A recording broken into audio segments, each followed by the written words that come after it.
All right, we're back with another edition of the Perception Action Journal Club. I'm so happy to be joined by Andrew and Marianne. Today we are going to do chapters 17 through 19. We're going to finish. Decided to do 3 this week so we can finish off the computational section and finally get to the thing we all came here to talk about, the ecological approach.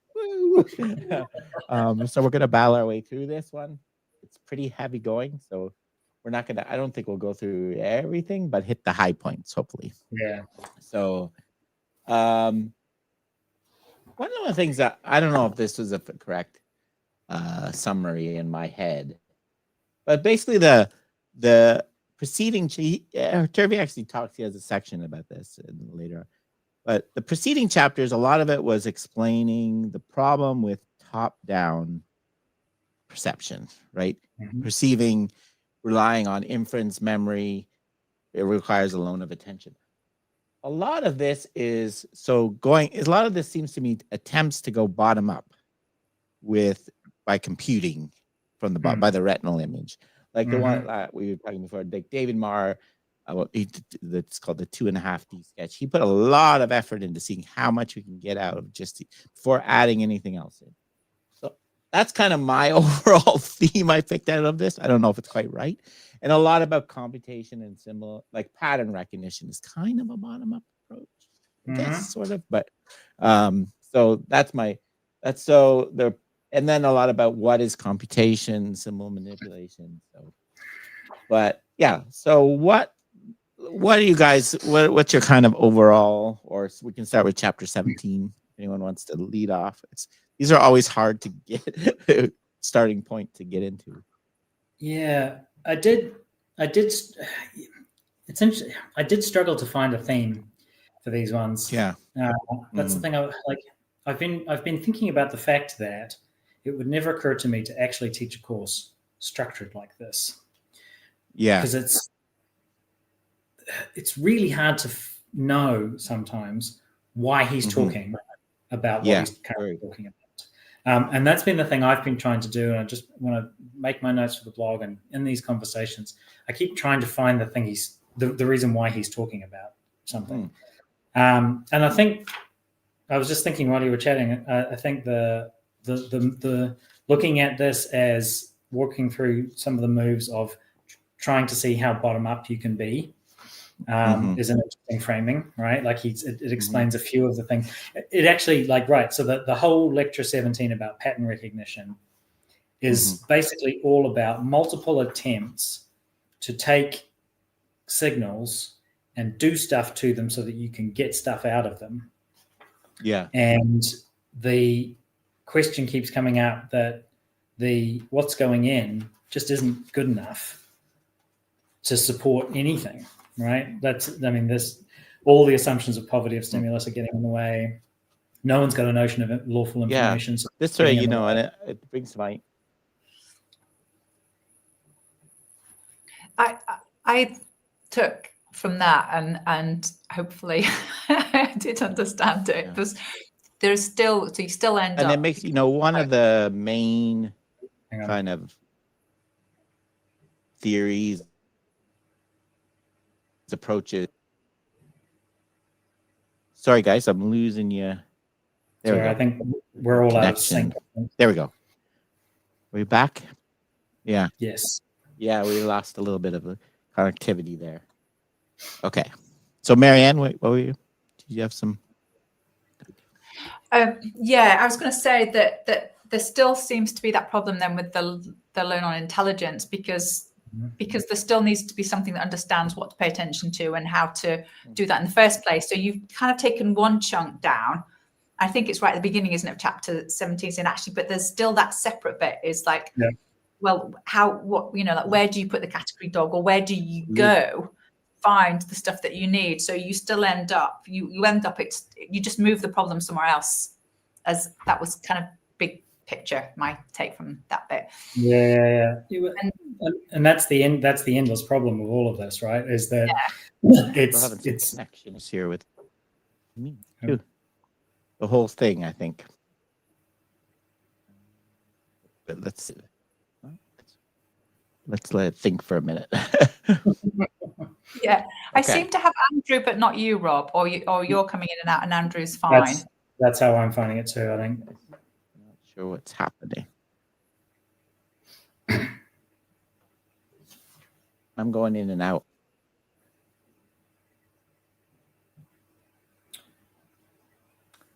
Okay. Let me. Do you want to start over? Yeah, there we go. I don't know if anybody's watching, so maybe we can just start over. Yeah, I can't see anybody in chat yet, but we haven't been kicked out, so hopefully Rob can come back and join us. Okay.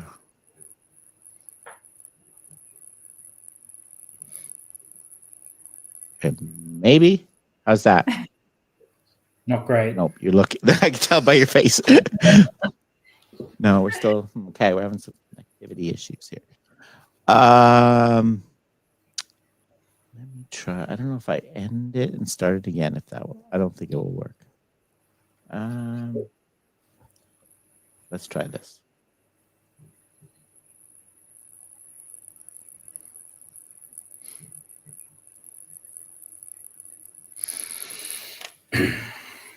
I just had another meeting before this, and the other person on the other end was having everything was exploding at their end as well. So I've since they've upgraded, is it like 5G? It seems to have got worse in many places. Oh no, they made it better. So now we need to buy more because it's worse. Okay, maybe I'm back. That's a little better. Yeah, you look okay to me. No. Okay. Still kind of going in and out. Yeah, your video and your sound are not well synced. Yeah. Okay. It's better. What's happening, guys? Yeah. Yeah,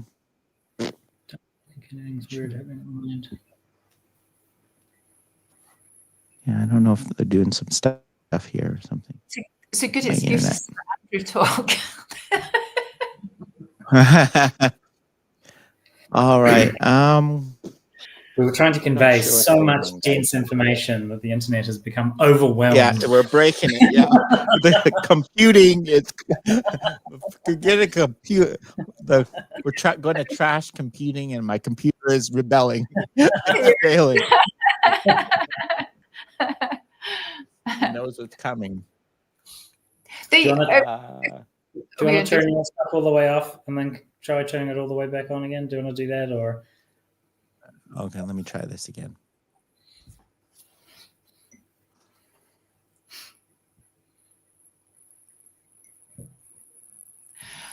While we're waiting for Rob, the other thing that I sort of got from that was that even those best efforts and with this sort of moving or shuffling the loan on intelligence, they reduced the problem but didn't solve it.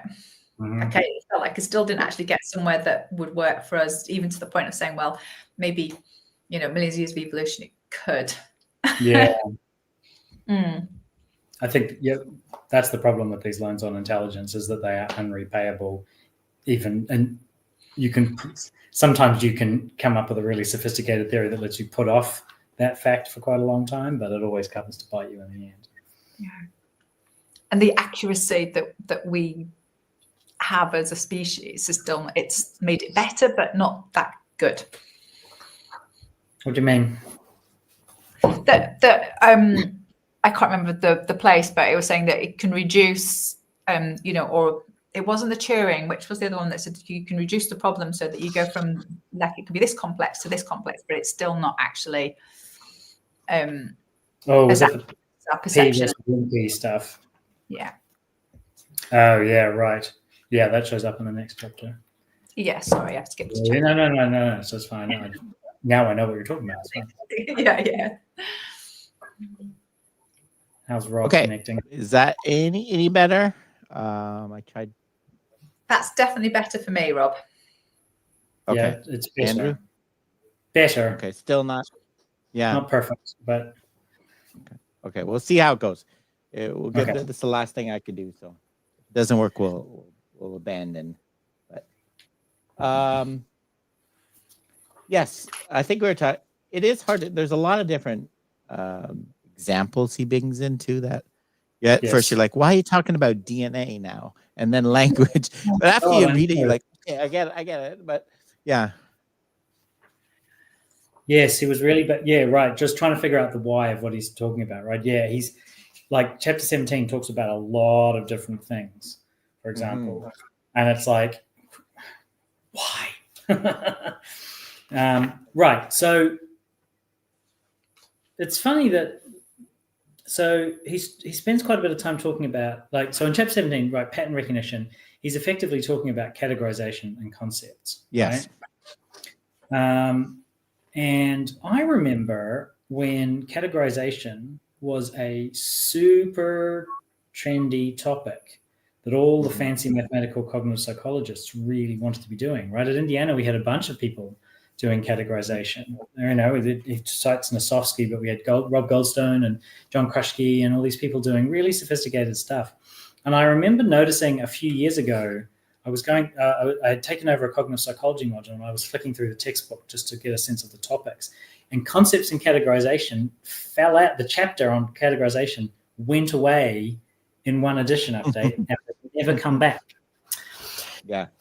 And one of the things that was weird about it was that, like, yeah, people thought that categorization was central to cognition, right? And talking about it in these kind of terms. I'm not entirely sure anybody's doing it anymore. And I think the problem was that it just got really hard to make the damn thing do anything useful, right?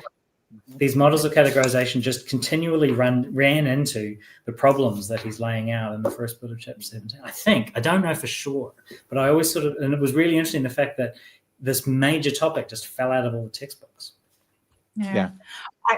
It might be weird when I was listening to that, because I listened rather than read, which I also apologize at the beginning. I was thinking, one of the things I was thinking about was experiences like when my son was little and they were going to build a skate park, and they had these, you know, the council decided it's going to do X, Y, and Z to the skate park, but because they were doing it for like these categories of what needed to be in there, they built it in a really dumb place. It was somewhere where there was no sun. The kids couldn't get to it safely. The older kids then used it to, you know, hang out and drink and stuff like that. So kids didn't use it. And I was just listening through that and thinking, this is where affordances really it completely. They didn't build the skate park around the affordances. They built it around categorizing what they decided the council was going to tick box a skate park. And so I know it's completely different, but that was where my mind wandered while I was listening to that bit. Well, because it's funny because that taking that kind of approach means that you're not making decisions in a situated kind of way, first of all, and you're not making them directly about what's currently going on in your current context. What you're trying to do is make something that fulfills certain necessary and sufficient features to be a skate park, right? Yeah. Or in my psych course, it was the criteria to be a chair, which is what we did in year 1 psych. Yeah, that's the classic, right? And it's like you end up with all the definitions allow you to be a horse at the same time, right? Like, it's great. That's like that's the key problem there, right? Like, so like, and it's funny because it lets the council say, look, we built a skate park because it has a ramp and it has another ramp, has this, and it has that space in it. But it's almost, there is an element of as soon as you're a skater trying to use it, you start going, well, it's not functioning as a skate park for whatever reason. And it actually and it clearly functions better as a place to hang out and drink beer, right? We've got it's funny you're talking because I've got a skate park down the road that the kids like to go into, and it's the same thing. Hardly anyone's using it. So. But that's it. It's like trying to come up with the necessary and sufficient conditions. There's too many, right? Yeah, it doesn't work. And that was the too many things, and you might reduce them, but are you still getting to something that's functional? And the section on speech, I really this is something I always teach when I do perception class. The auditory signal has no relation to what we perceive, right? Wow. The pauses, the breaks, you can't look at a thing, a frequency grant, and say that's a word, that's a vowel. You can't. You fail immediately. Yeah. I don't know, Rob. I can see ums now when I'm editing my podcasts. Yeah. Yeah. So I guess true. You recognize the peaks. Yeah, that's true, and that's fricative noise. I guess, but yeah.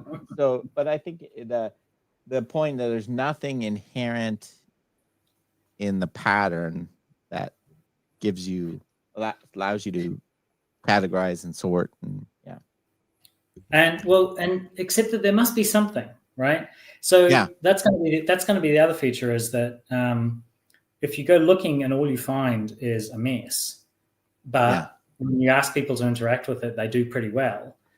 Yeah, something's going on, right? So I was flicking back through the Gestalt stuff looking for something, and of course the Gestalt thing was they accepted poverty of stimulus and the fact that all of this was nonsense.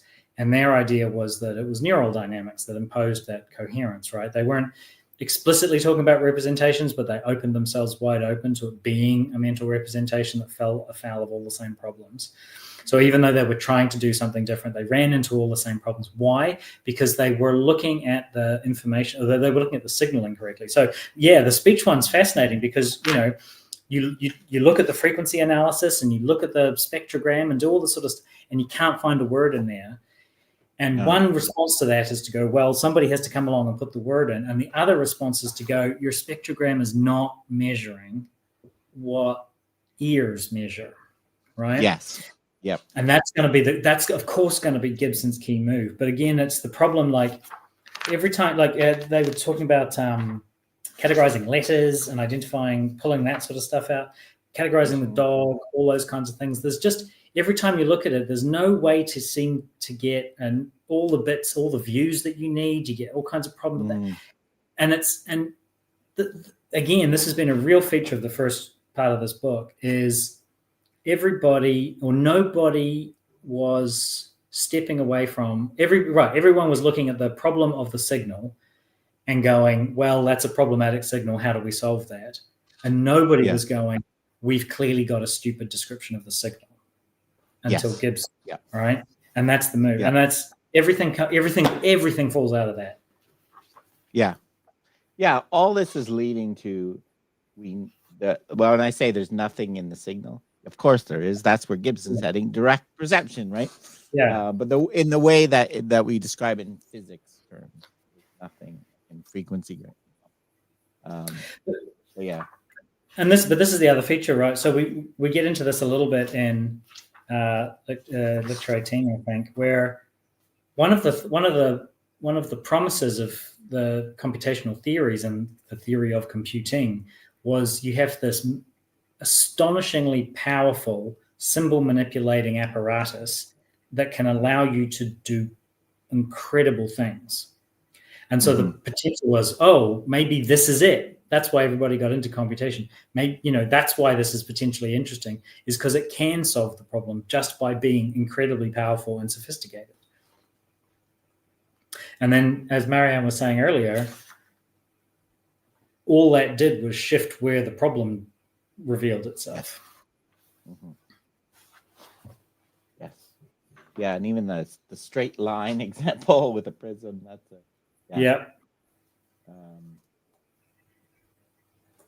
so I think we've given up the so 18 was a real heavy chapter. He's getting into looking at what is computation, all the kind of examples. Pretty heavy. Like I said, I was at one point in my career, I was really into David Marr's work, which he talks about the 2.5D sketch. David Marr was trying to see how much we could get out of just looking at the retinal image, right? Looking at the change of intents. He defined all these features that, zero crossing. It was incredible work, and see if how much we could get out without adding anything extra. blobs, edges, curvature. So, but yeah. So I think I know I had a hard time parsing 18 into a overall story. I don't know if you guys read it. Yeah.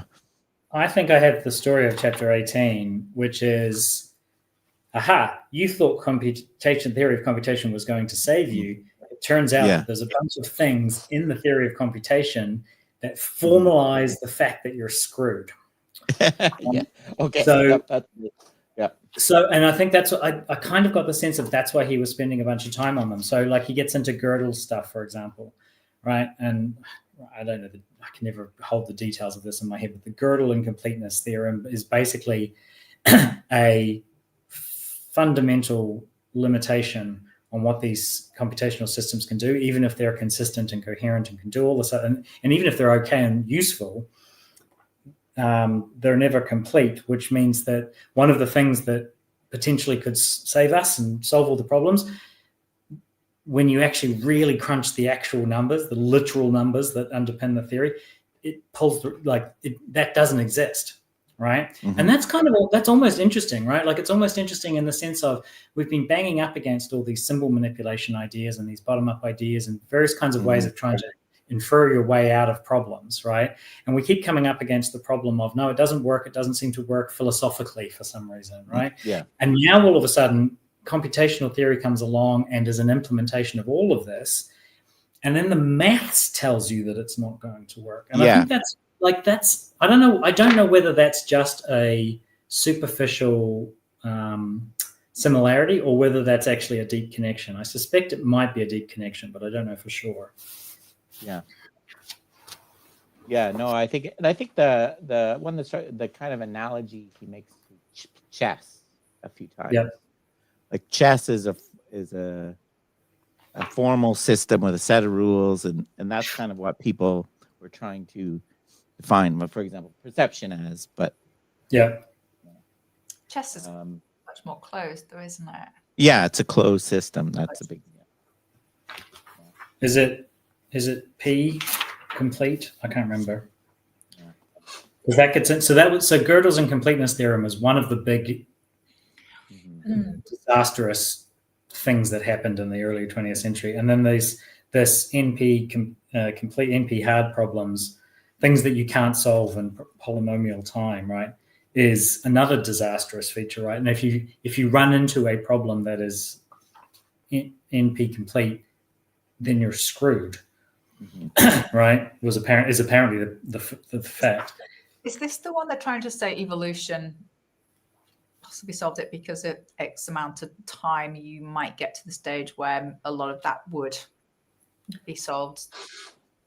Just iteration in terms of is that what he's saying they were trying to say? I think that's always the hope, is that evolutionary time is enough time for a computational process that needs a lot of time to run, and then you end up putting the solution into the genes. Through DNA, everything else sort of like stacked up. It layer of constraints somehow gets you there. Is that right? Yeah. I think so. I think that's always the hope of innateness, right? The hope is that you need a boost or a load of intelligence, and so you make it innate, and you want a mechanism that isn't God, so you have evolution, and the idea is that, well, we can just build it in because we had enough time. I think that's always the hope. And then there's the question, like we get into at some point, he talks about and starts contrasting sort of discrete symbolic elements versus continuous dynamics and the role of these various things. And the encoding that genes do, that discrete symbol process that they do and that proteins do, etc. Those aren't the dynamics from which the behavior emerges. Those are simply the constraints under which the dynamics evolve. Yeah. And so there's two things going on there. One is you've got this ridiculous problem that requires too much time to solve, so you can't do it in real time. And then your only way of locking it in is in a symbol system like DNA, but that's not what the symbol system is for. The symbol system is not. It's the boundary conditions. Genes provide the constraints, And all the interesting stuff happens in the dynamics, and that came out of all the Gestalt discussion. Yeah.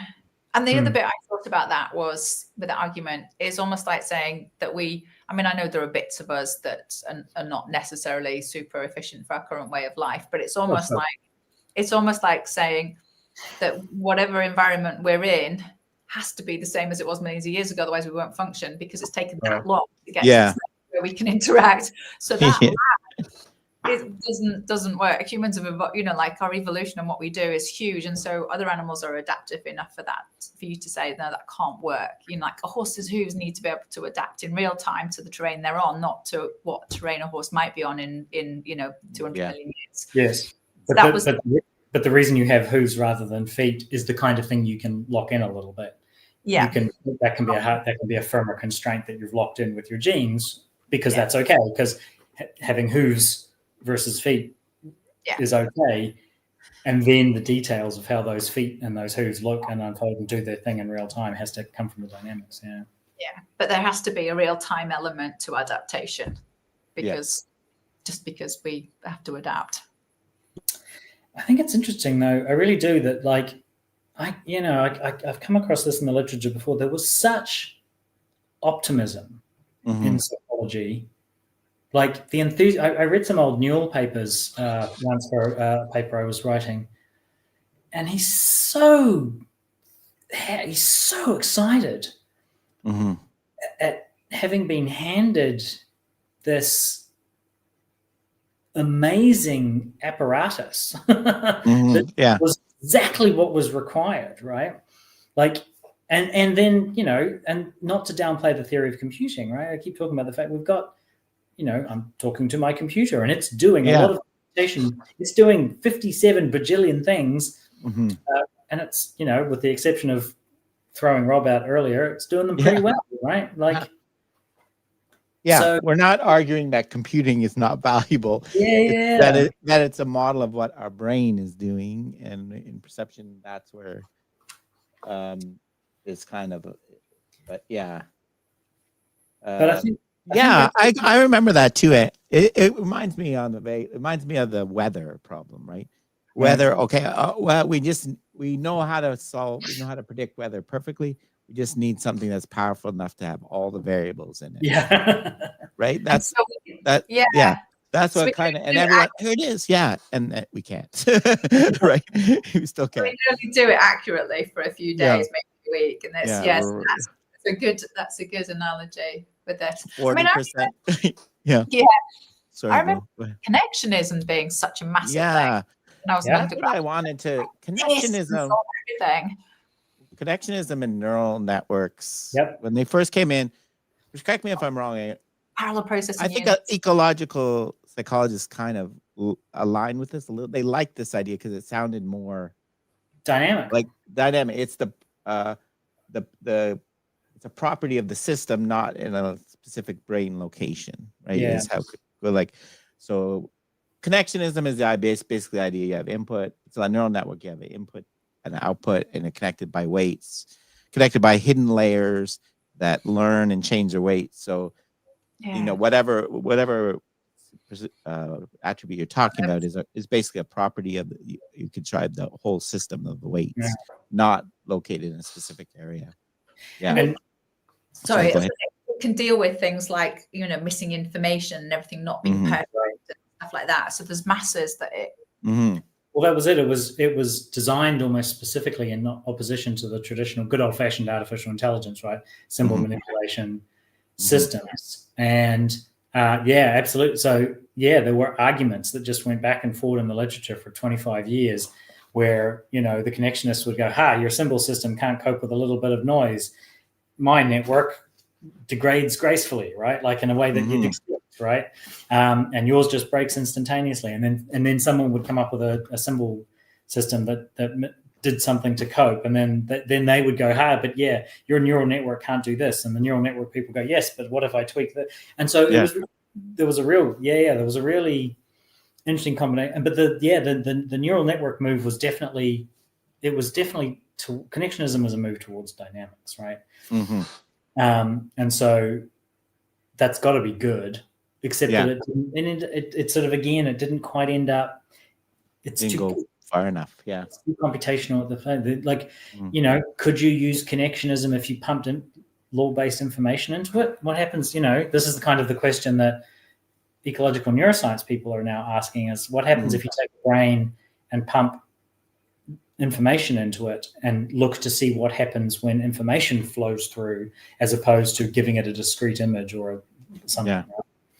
Yeah. And that's the thing that's exciting about that domain, is that people have only just started to ask those questions, and the answers are already starting to look a little interesting. But it also means that, it's like my favorite Gibson quote is like, look, if I am right, every experiment done by psychologists for the last 50 years has been wrong. And it's like, I think you might be right about that, right? Yeah, I think he goes in a little bit. Rodney Brooks attempts at robotics. Yes, I remember that when he was there. I remember looking at when I was in Boston. That robotics is obviously the test of. We've seen live. Everyone remembers the video of the robots playing soccer and being terrible, and then the I forget what it's called. What's the really a crazy robot that can do everything? Jump. The Boston Dynamics. Yeah, the one that can climb over uneven surfaces and do million. Yeah. Well, so the history, again, right? That was the move from. So I always use the examples in talks of Asimo, Honda's robot, is literally a symbol manipulating computer that internally represents its world and acts based on that representation. And you can make it do a lot of interesting things, but its behavior is excruciatingly fragile, right? If it miscalculates, it trips. Whereas Boston Dynamics, they do have, they still have to have computers on board, so that their perceptual systems aren't ecological. But the thing that makes those robots differently is the embodiment side of the game, right? Those things are built, and that was because Boston Dynamics was founded by Mark Raybert, and Mark Raybert came up and founded the Leg Lab at MIT, where they spent a lot of time doing research on how to build bipedal robots that could balance without and do so in a stable, reliable, perturbation-resistant kind of way. And what did they land on? They landed on springs and tendons, and they built limbs that did a lot, and so a lot of their early robots had no sophisticated computing power whatsoever. All of the work was done by the anatomy and by the sort of the effectivity side of things, and they produced all kinds of biological looking behavior out of it, right? So a spring. We'll see. The spring is a favorite tool in ecological psychology because it has a lot of nonlinear properties, right? It gets used in a lot of models and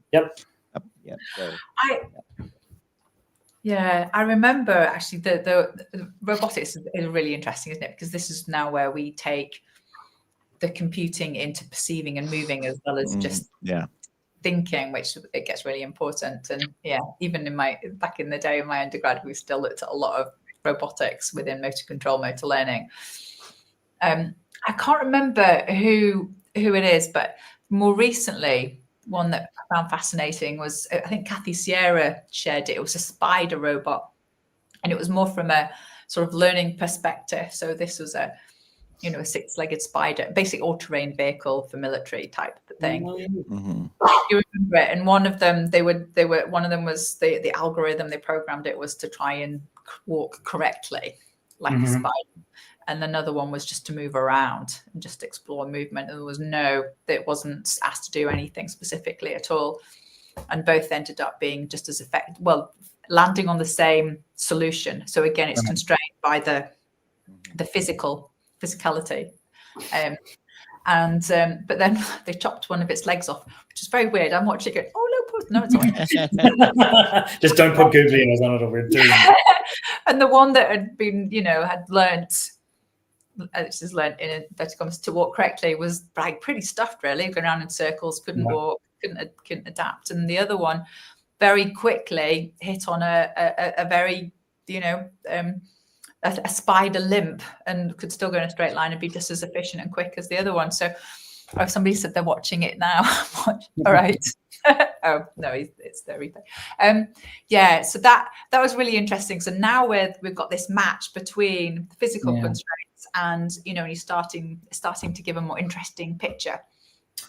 The other one, I'd remembered was in gymnastics, and it was like this early action systems research where they showed that like you normally put your arms out. If they made a just like a person, very basic, with basic arms that stuck out, when you do a spin or a tumble, they tend to go automatically in the right place that allows them to maintain stability. So again, there's physical properties. That came out. So some of the early stuff on that was the passive dynamics, the passive walkers, dynamic walkers in Cornell. And they're just built in certain ways, and if you just run them down a ramp, they need they don't have an energy source, so they can't walk themselves. So you put them on a ramp, but they walk and they locomote in very biological looking ways, just because of the way they're built, and there's nothing on them. So sorry, we've gone off topic. I think there's also within the robotics. Within the robotics name, there's also a move away from representations and for navigation, for example, picking up optic flow as a signal for controlling. Really? So, because the thing is, I know Tesla's autopilot system has been having all kinds of trouble lately. It's like they're pulling all the way back on allowing it to do anything, because it keeps crashing and making stupid mistakes. Maybe it's not using optic flow though. I actually suspect it's doing. I think a lot of those systems. I remember reading about some of them, and the big problem in some of these machine vision systems is, how can I tell the difference? Like if I'm in a situation where I'm going to crash and I'm going to hit that person or that person, who do I choose? Well, I have to identify that one of them's a nun and one of them's a woman. And then I have to make a value decision. A moral decision. Yeah. Well, and it was funny because all of the decision making was couched in terms of categorization and object recognition and pattern recognition, actually. And that's why it kept failing, because first of all, even if you could solve the problem, it got you into a stupid situation. But at no point, that's not how people choose how to crash, right? If there's any control over it, it's affordance based, right? You crash wherever you are able to end up. And the fact that one of them's a nun doesn't enter into any of the attempts to control the vehicle, right? No. Right. All you're trying to do is you're trying to avoid all the people, and sometimes you can, and sometimes you can't. So I don't know. I think part of the issue is that this is why I think, Marianne, I think all of this talk of robotics is exactly on track here, actually, because it's all about, a lot of it is about these disembodied computational systems making the decisions, and they're all trying to do object recognition and pattern recognition, right? And it's really important that they recognize that there's a train so that they don't drive in front of it. As opposed to detecting an optical flow field in which there is flow specifying an object coming towards you with a certain time to contact, and that's why you don't walk in front of it. Right? Who cares what it is? Versus a bus is irrelevant, right? And I think about this. Sorry, this is another thing. I think about this as well in the context of animals, right? We've got cats and foxes and things wandering around here, and they don't get out of the way of the car because they know it is a car and that it is dangerous. They get out of the way because they perceive the looming object that has the time to that's going to intercept their location, right? And they have known, and nobody would ever say that the cat needs to know that it is a car in order to get out of the way. But everyone's quite happy for an automated driver in a car has to know that it's a car before it gets out of the way, right? And what's it doing? Well, it's walking into everything that's happened in the last 3 chapters, actually. So just to bring it back to Turvey, right? Yeah. The problem I always read, categorizing that it's a car or a train gets you nothing in terms of controlling action. Nothing. Absolutely. Right? I always say all you've done is moved an event in the outside world. It is a train into your head. I perceive that as a train. Right? You've accomplished nothing. Yeah. Well, worse, you've burned some time, right? Yeah. Whereas if you pick up tau tells you something useful. How long do I have? What direction is it coming at? It's a foot. Yeah. So I'm working on a paper basically about affordance-based control in the context of synergies and all this sort of stuff. And the degree to which it has to be that and can't actually be anything else just has been on my mind lately, and it's you're right. Like, why spend all that time getting it into your head? Yeah, categorization. So I think that categorization is very, very hard in terms of a pattern recognition, and it doesn't really accomplish very much. Like this assumption that you get. I think going back to a dog example, that you're going to get all this stuff for free once you categorize it. It doesn't. It's not. It doesn't work like that, right? Yeah. Oh, do you know what? This reminds me of one of the craziest experiments I ever saw. So this was in Linda Smith's developmental lab. One of her PhD students, they were doing categorizations tasks, and they were digitally manipulating photos of dogs. It was actually of dogs, actually. They were manipulating them, messing with the features to see when the kids would stop categorizing them as dogs, right? And all this category boundaries and all the things you go looking for. And I remember she was giving a talk about her data, and she presented this picture of this dog that the picture had been swirled, right? So it looked like it wasn't a dog, right? It was a pizza, right? And in the context of the experiment, the kids were happily categorizing that picture as a dog. And I was like, and I was the only one in the room who was like, is it just me, or does that make no sense whatsoever? And everyone else was like, no, it makes complete, like, in the context of the experiment, categorizing that as a dog was the correct answer. And I was like, there's clearly something wrong here, right? Yeah. I remember watching, I think it's Peter Haas. It was a TED talk on the real reason to be afraid of artificial intelligence. Right. And so he was involved. It's quite old. It's got to be maybe, I don't know, 9 years old, something like that. 8, 9 years old. And he was doing some of the early research on that would sit behind self-driving cars, actually. So again, linking perception and action. And that's where if you've ever read My Snow Rabbits and Pooh Sticks, that's where the snow came from, because he created this algorithm where they were training it to recognize the difference between dogs and wolves. Right. And they did loads and loads of pictures of dogs, and they'd say, that's a dog, that's a dog, that's a dog. So again, you got that learn on intelligence anyway in the beginning, as you do with all of these algorithms. That's a wolf, that's a wolf, that's a wolf. And then when they went into the testing phase, it all went swimmingly until they showed a picture of a husky, and it confidently said wolf. Right. And he said what they could do, but what you wouldn't be able to do eventually with complex artificial intelligence, is to ask it exactly, to highlight exactly what it was using to make that decision, because there was too many multiple layers. That's the problem. When you get multiple layers, it's difficult to pull it out. So he's saying there's only one layer. You can have a look. And it highlighted the snow in the background because the wolves. Oh, of course. Yes. Wolf if it's got snow in the picture, but it's a dog if there's no snow. Classic. So I use that as an example of, unspecifying information that you accidentally, as a coach, are you paying attention to snow or because he was saying, I thought it would be, at the angle of the eyes or the nose or, something like that. And he said they were, really shocked when it just highlighted the snow. Turvey would call that a non-obvious contribution, right?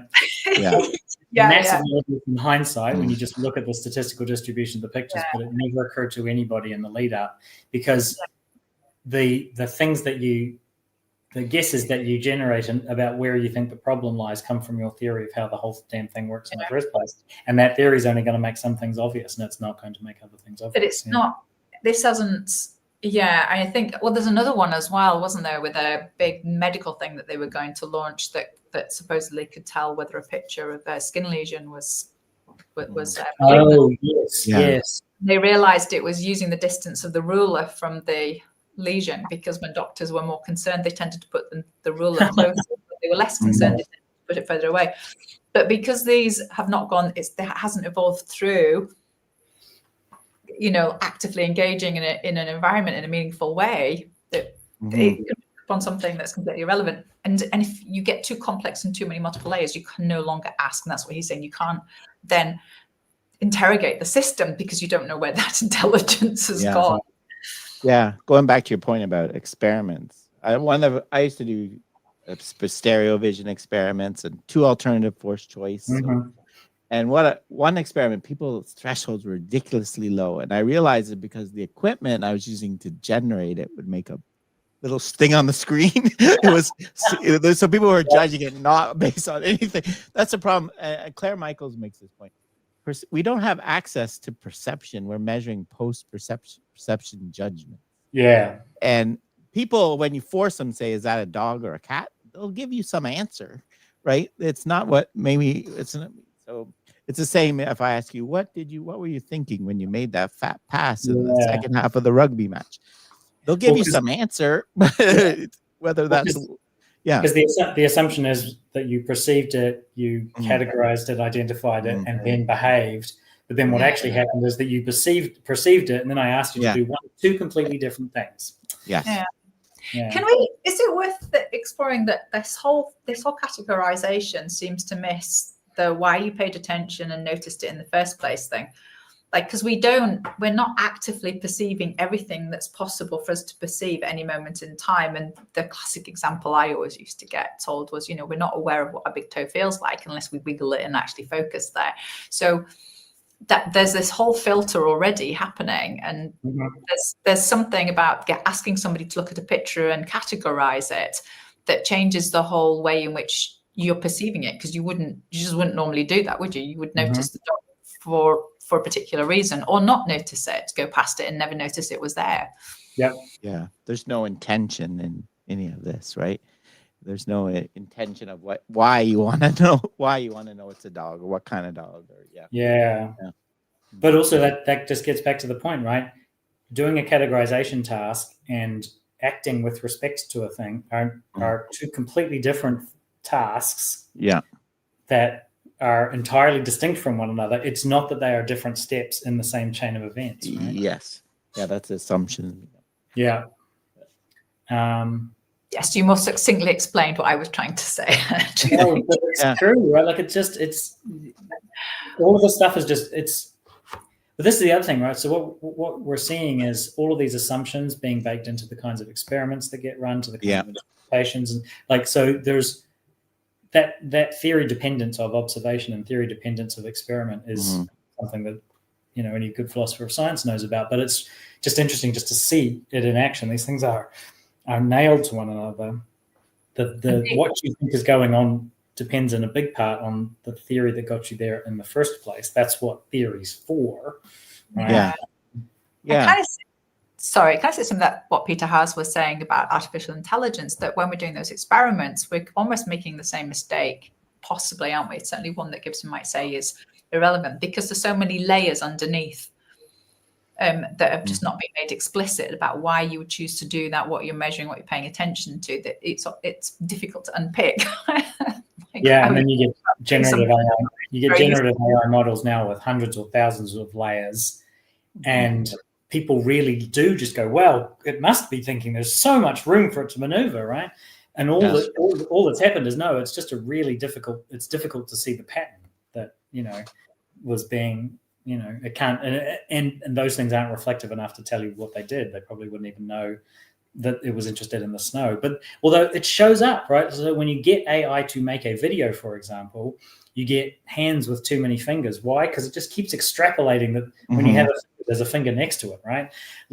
And so these problems do better, actually, aren't they, in showing us what's actually happening. They give us, I think, a more accurate. I saw one that somebody had generated one for some equestrian paper, and it was like, that wasn't by any range. All the girls, that was a disaster. You fall off. Really important bits are missing. Yeah. I think back to your pointing, Andrew, between the link between theory and what we measure and stuff. I think that's important, because a lot of times I hear people say, why do I always have to frame things in ecological diet? Why can't we measure decision-making, do a theoretical study on decision-making in sport? Yeah. Can't, because your theory completely determines what you consider as data, what you measure, right? One of the things that frustrates people, like in ecological dynamics, we completely throw out all post-recollection memories of what you did. Right? Yes. That's not data in ecological approach. So you completely know. So with what you measure, unless you're going to measure every possible thing, good luck. Have a long time to do. But you can't just measure everything and then induct your way to the solution. That was the second thing I learned in philosophy of science. And the first thing I learned in philosophy of science was the theory dependence of observation, right? Yes. What you go looking for comes from your theory. It's just a fact. It has to be that way, and it's fine. And if you fight Yeah, it, you acknowledge it. Yeah, then you're just going, fighting that fact is just going to get in your way, right? And I think you're right. I think because ecological types, I think we're closer to our theories than cognitive types. Cognitive types have a real distance to their theory these days. Yeah, whereas we're still right next to our theory, and we're really, and so we're just more aware of where those concerns are coming from and how those decisions are being made. Where as opposed to, oh well, we measured that particular measure because of course that's how you measure it. Yeah. As soon as somebody goes, of course that's how you measure it. It's like no. You got some assumptions. Knock it down a notch. Yeah, for sure. So I think that's important. You cannot do an atheoretical experiment. It's impossible, right? So that goes back to we've got layers of stuff we can't work out what it is that's gone on underneath. I'm just thinking, because I've got a paper that's coming out shortly, and I haven't used, so from an ecological perspective, I've asked people to reflect on early memories, not because I think, not necessarily because I think that those early memories would be necessarily accurate, and I have said that in them, but because what they're extrapolating from that is actually framing where they focus their attention going forward and what they value. So I have done that, but it's interesting. Yeah. Look from a different. Why are we doing this? And it's a different perspective, not because I think that what they remembered is what exactly happened. What was going on. At all. The issue is why you're asking people to do those memories, right? As opposed to where's the other way. A line at the end of chapter 18. I wanted to highlight. Last line. One can make inferences about what one sees, but one cannot see by means of inference. Nice. Like that's like right. That's so it gets frustrating. Like in ecological, we're not denying people have metacognitions and thoughts and experiences and phenomena. Like what we're denying is those are what's driving the control of action, right? Yeah. So you can have you have memories for what happened, and of course you do, right? Yeah. And in this coaching interpretation, context, those memories are shaping what they value, and their actual constraints then that are some of them limiting, many of them limiting constraints. On moving. It's funny, isn't it? It's almost as if like having language and all its capabilities is kind of actively getting in the way here, right? In the sense of, because we can talk about all of these things and we can use words because that's the whole point of doing all of this. But it feels like you can talk about many of these things, and that talking should have some kind of value. But it's not clear what the value is of what the talking about it is, because talking is not talking is a behavior, just like reaching and grasping, right? In the sense of it's and when you try to measure reaching and grasping using a behavior other than reaching and grasping, you've moved yourself one step away from what's actually going on in the reach and the grasp or the kick or the whatever. Fine, maybe that's sometimes you have to have that distance, sometimes you can't have those direct measurements. That's one of the curses of being a psychologist, but you have to work hard to establish why that step back was the okay one to make, right? And I guess this is where it gets interesting. Well, for me, from a coaching perspective, is that language can then either support a better connection with perception and movement if it helps to attune, or it can thwart it and actually just be a whole layer of stuff that gets in the way. Yeah, I'm trying to think of what it is. In the context of in the context of symbols versus dynamics, right? Language is symbols, not dynamics, and so what language can serve as is a constraint on the dynamics, but it's not the dynamics itself. Potentially, that's how that's certainly how at a first pass I've always thought about it. Which means that language is an intriguing part of the equation, right? But it is constrained in the roles that it can play in the behavior, right? And so you have to treat it that way. Whereas, like, think about there's earlier discussion in some of these chapters about Fodor's language of thought and the idea that cognition is all symbol manipulation according to a grammar. So the idea effectively was that it was language of some sort all the way down, right? Which it can't be. It's almost certainly not. But there was a big push for a long time to think that it was, because if it's language all the way down, then you can build all of it out of your computational symbol manipulation. And we thought symbol manipulation, according to the theory of computation, was going to work, because the theory of computation is amazing. Yeah.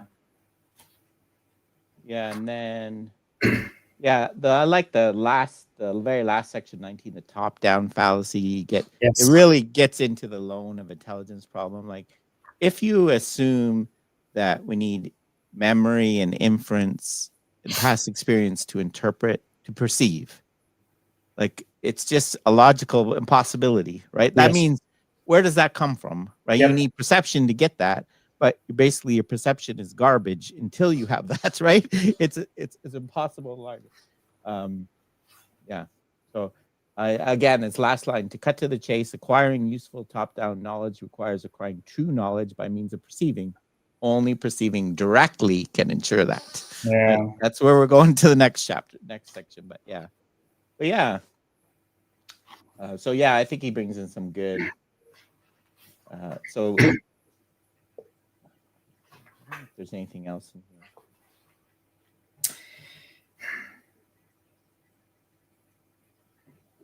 Yeah. But so these basic connect whatever process still requires some inference to be made. Like, where does that come from again?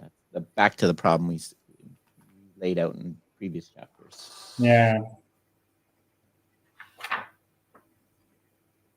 Yeah, it's been an interesting journey. Although, like I was saying, I think just before we were recording, Rob, I've been thinking about the fact,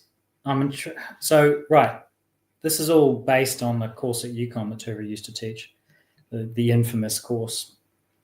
And I've never been through it, but it would never occur to me to organize a course like this.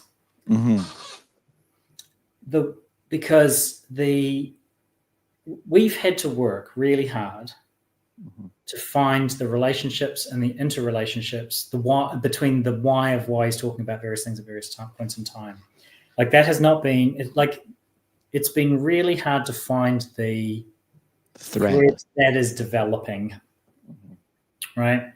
And there's tons and tons of interesting pieces in here. There's tons and tons of the way he's framed problems, the way he's articulated them, and brought and made, and some of the connections that he's made.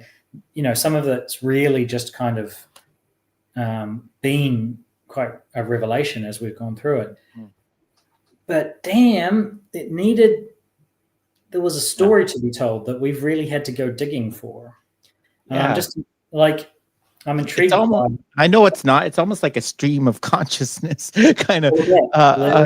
Right? But if I taught a course like this, my students, I would get the worst ratings ever. Absolutely. Because they would complain, what are the learning objectives? Where the outline for each lecture? What's the rubric? Like, you need very structured organization in modern courses, or students get mad. Absolutely. Yeah. And I always feel like, I can never quite tell if the UConn survivors of this course just, think it's great because they survived.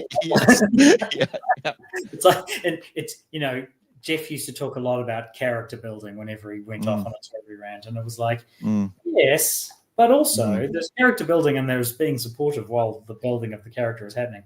So it has been intriguing to encounter this material and think about the communication of it, because again, right, thinking about the communication of it, right, we've got people watching this who are in coaching, all that, and more applied kind of ends of things, mostly, I think. And I am a little, you've been getting some good feedback, I think, from people saying that us struggling with this material has been useful to them. But that's, to me, like, it's interesting to me that that's been useful, because it's been really hard to find those bits in there, even though it's there, right? I really like it. There's good stuff in here, but it's from a communication point of view, the fact that this book now exists and is one of the primary kind of expositions of this analysis, and the fact that it's quite a complicated read. Yeah, for people familiar with the area, we're not like. It's challenging. I think a lot about trying to make this accessible without losing the meat, right? Because the details matter, right? Mm-hmm. Yeah, and for sure. We've had the opportunity to be able to sense make together. You know, I think if I was to read this on my own, it would be way harder than it is to read it and then conversation and then I can listen to the conversation again. I've had this book sitting on my shelf for quite a while before Rob said, "Do you want to talk about it?" And I was like, yes, yes, I do. Why did I do that? Why did I do? Yeah, and that's why it's making me think about this whole thing. You know, like that. Yeah, how do we? You know, even in understanding something like this and doing that, there are still levels of complexity, and there still needs to be almost like a thread. There needs to be, you know, like the way in which we can see things and categorize and understand them. Interesting. That's why I used to say, like in my career, I've always kind of resonated more with people like Bill Warren. Yes, and Bill Warren seems to put effort into communication. Yes, right? absolutely. Versus Turvey's more, here it is. If you don't figure it out.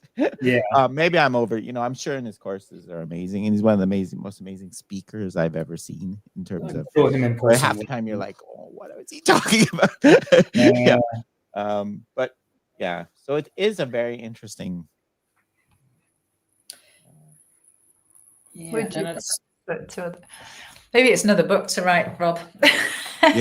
But obviously, people have tried to do like Claudia and Claire. Well, that was more Gibson, but with direct perceptions and Julia and Jaffrey interacting. They're trying to communicate it in more useful and easier ways. Yeah, it's interesting. The Blau and Wagman intro textbook is definitely derived from this. Yeah, there's so much. Actually, reading that, I think, was really useful to understanding. I'm so glad I read that. I had a student last semester come and hang out for a few weeks, or over the summer rather, and one of the things we did was we spent some time with the Blau and Wagman textbook, which I hadn't.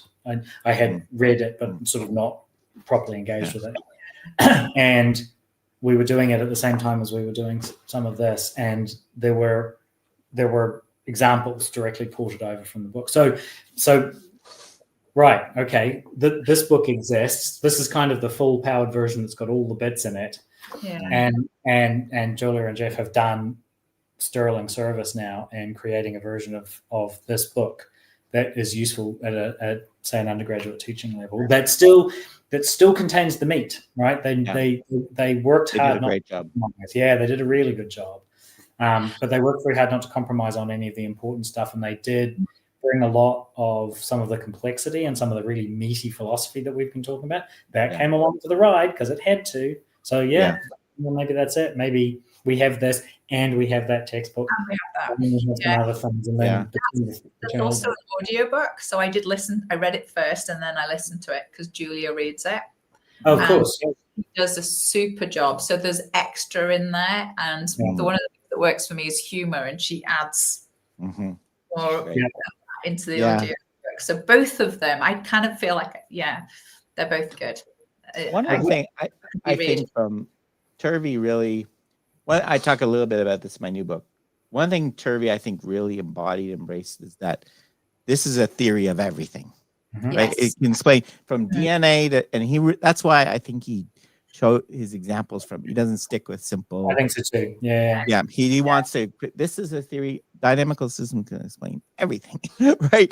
It's even like I have a comment about when I visited Connecticut. One of the last things he worked on, I think, in his career was plant intelligence. Right? Like so, he really did live that. That it is a theory that can explain.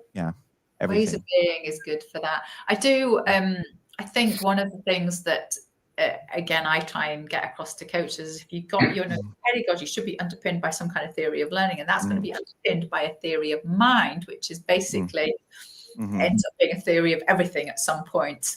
Yeah. And this, you work back. It's not just roots, not branches. Yes. Yeah. So it is a hard read for sure, but I think I see what he's trying to do. And the one other thing I was thinking about is that in some ways I could summarize this entire section of the book as Descartes' program has dominated the study of mind for 350 years, and it is deeply, fundamentally flawed. Full stop. That's the whole thing. And I was thinking about, like, did he really need to spend all this time to make that point? One of the benefits of having spent a lot of time is that we've encountered lots and lots and lots of different good faith attempts by smart people to make the damn thing work. And it's all fallen over. And just pointing out that it's fallen over has actually a little, like, pointing out that Mars stuff doesn't work.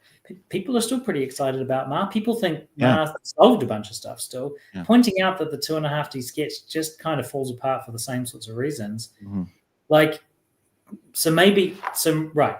Maybe one of the benefits of spending all this damn time going over and over and over again is just to really bring to life the fact that people have tried in a very large space to get all of this to work.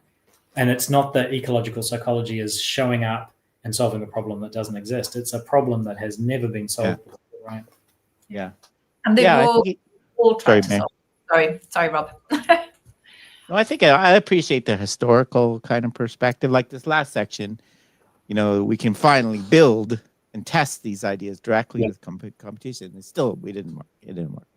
But it also, I think he builds why we need direct perception, like why it's the only logical solution. Right? Yes, and then the question is, can you make it work? Is direct perception possible? Because that's the other thing, actually, is that for hundreds of years it literally never occurred to anybody that perception could be anything other than indirect. Yes. Yeah. And so that then sets the scene for the fact that making direct perception a plausible, viable option is actually a pretty high bar, right? Yes. Yes. Yeah. And it required that huge flip in focus away from categorizing to meaning. Yeah. Just a huge change, wasn't it? Yep. Yeah. I mean, I had this before. I've enjoyed it. Type 2 fun. It's like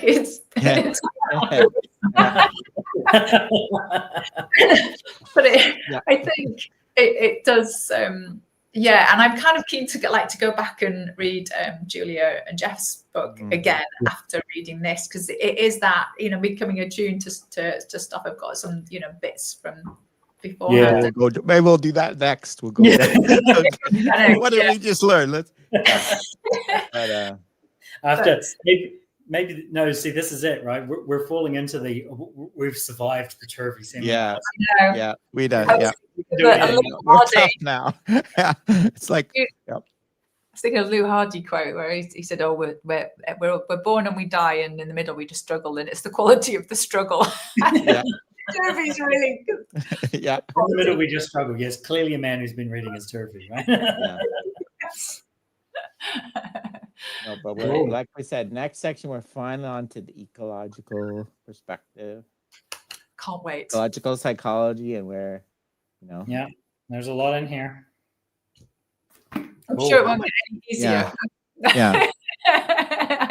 It was. How much? Let me ask you a naive kind of question. How much was Gibson directing these kind of tackling these philosophical issues versus something practical that he saw he needed to? I think he was. So Gibson was pretty aware of a lot of these fundamental philosophical issues. Yeah, I would say so too. So. Yeah, I think I'm trying to remember. So he knew some of the Gestalt guys because at least one of them was at Cornell. And so their conversation What was he influenced by? American behaviorism? No, pragmatism. Mm-hmm. Yeah, absolutely. Yeah. So he knew as James, right? And lots of ecological psychologists these days point to all the deep connections, fundamental connections and William James. Yep. So I think Gibson was a scientist. He was not a philosopher. No, and Gibson was trying, but I think the only way it would occur to you to try and pursue a direct perception is that if you're sufficiently steeped in the fact that everyone trying to do indirect perception has failed, and here's why. Yeah. And then chasing, I think that might be the thing that gets you chasing information, because again, Gibson's the trick of being James Gibson was that he never stopped moving, and he was never satisfied with the answers. So he just was always pushing for the next thing, which meant that when he encountered a problem, he never just went, oh, we'll solve it by throwing more computational power out of it. He would always ask the question, wait, have I just misframed the problem, right? Yeah. And so I think Gibson was pretty tooled up on a lot of these things. Yeah, I think so too from his writing. But I think that's a good point to emphasize both Gibson and Turvey are guys with a long resume of very rigorous experiments. Yeah, they did.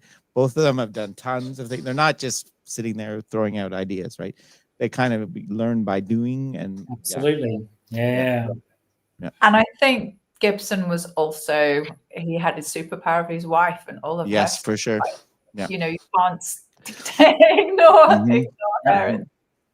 Yeah, I think working with pre-language children, and so I think I think having a developmental perspective, you're like, okay, that can't work. Why? Because kids can. I've also argued, I think Gibson's getting into applications, his stuff with pilots and stuff. Yes. And I realized, okay, this doesn't work. Right? I need a different idea. Yes. So I think he had a lot of influences, but it was like a sweet spot of influences. Wasn't Turvey has certainly added a lot to the philosophical understandings of ecological psychology. Yes. That's been one of his very strong, significant contributions to the field, is to explicitly shore up certain things and connect it to things that support it. Yeah, I think connecting the motor side to ecological, both through his work pulling up Bernstein stuff, but that's what is a real big contribution. And pulling out the information. What is the information? Describing the information. Yeah. So I think, so it's not like Gibson just sat down one day and said, "Oh, we need direct perception." Here it is, right? He took him 50 years, right? Did a lot of experiments, a lot of texture, slant, very basic stuff. So, cool. All right, I guess we'll wrap it up there, guys. Excited, like I said. Next time we're going to get into the real meat of this book, part 3, the ecological perspective. We'll start with ecology, the science that reasons why. I love that title. All right. Okay. Everyone. Well, good. See you next time.